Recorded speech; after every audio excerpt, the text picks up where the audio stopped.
To speak to the bill, Chair recognizes Representative O'Neill. Thank you, Mr. Speaker. I rise today in opposition of House Bill 5097.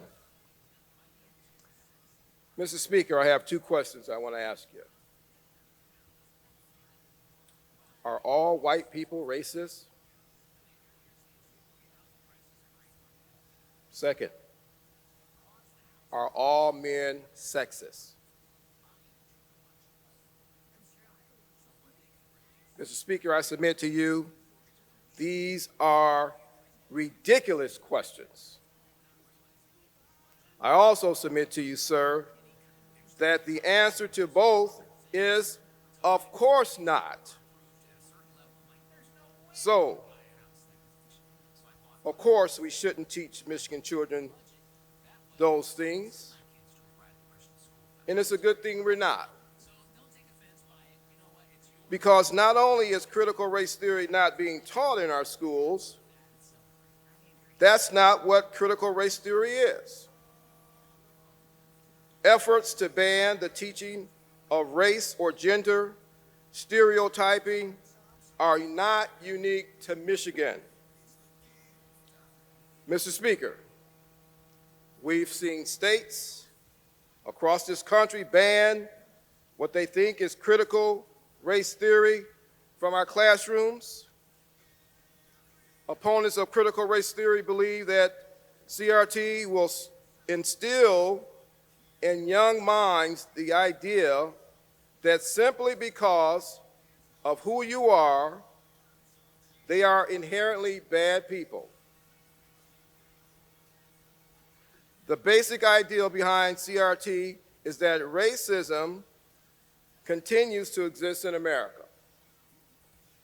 So, not only does this bill attempt to ban the teaching of something that isn't being taught, it also attempts to ban a concept that doesn't exist. Because what this bill is trying to do, Mr. Speaker, is to stop critical race theory. I repeat that. Because what this bill is trying to stop isn't critical race theory, it's trying to stop what opponents of CRT are representing it to be. Mr. Speaker, this bill, this very discussion, it's like you have a sore, the sore is healing, and you pull that scab off, and you have the sore, it reappears. The pain persists. This isn't a debate between two sides of an issue. What this bill does is bring up old wounds, pain, tears. I have my own stories. We all have stories of our history. And Mr. Speaker, here in this world,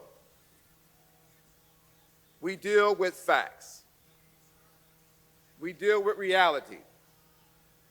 We deal with truth and untruths.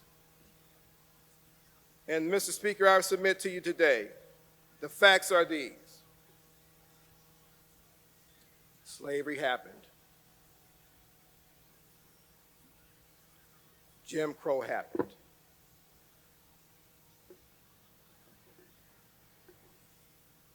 The Trail of Tears happened.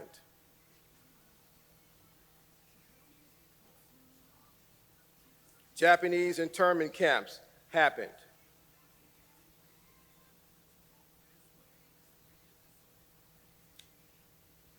In 1921, the massacre on Tulsa, Oklahoma happened.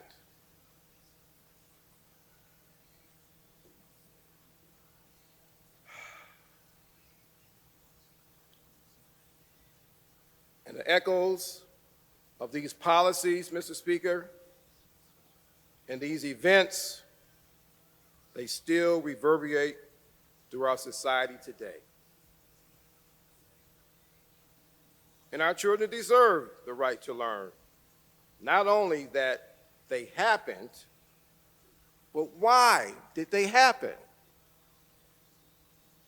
Why did they happen? It's already been said that those who don't know the history are destined to repeat it. I'll close with this, Mr. Speaker. I consider myself a person of faith, far from being perfect. I make all kinds of mistakes. But I have to right myself by acknowledging the wrong or the action that was not appropriate by saying, God, forgive me. Have mercy on me, God. I've made a mistake or I said something wrong. Ecclesiastic 3:15 says this, and I'm closing. That which is has already been, and what is to be has already been. And God requires an account of what is past. Mr. Speaker, I thank you for this time, and I urge a no vote on House Bill 5097. Thank you. Thank you, Representative.